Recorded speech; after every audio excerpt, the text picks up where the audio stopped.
Assalamualaikum dan salam sejahtera. Okey, hari ni saya akan buat saya akan tunjuk cara macam mana nak tukar nama dan tukar password untuk modem Wi-Fi, home Wi-Fi daripada U-Mobile ni. Yang ni brand Huawei . Okey, kalau korang beli online modem ni, korang boleh tengoklah video ni. Video ni mungkin sekejap je lah. Okey, first kali korang kena masuk singkat dekat tempat ni, singkat dia. Lepas tu untuk modem ni, dia nama dia U-Mobile .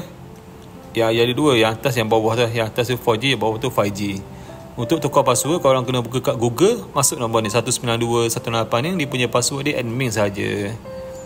Okey, nanti bila korang sudah buka, klik semua, nanti korang akan dapat page macam ni lah. Okey, ni page dia untuk tukar password. Okey, first kali yang atas ni, korang boleh tukar nama dia kalau nak tukar lah. Yang ni password dia. Password dia minimal dia 8 lebih tak apa. Lepas tu korang tick dekat kotak ni. Lepas korang tukar semua password semua. Okey, tu cara ni mudah je. Lepas siap semua tukar password, tukar nama, korang tekan finish.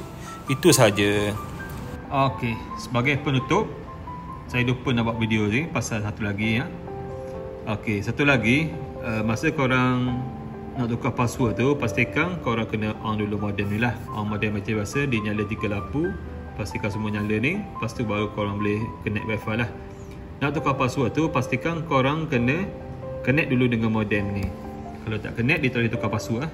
Kena connect dulu. Lepas connect, baru boleh tukar password. Ok, in case kalau first time korang buka wifi, tak keluar nama U-Mobile tu, yang nama asal tak keluar.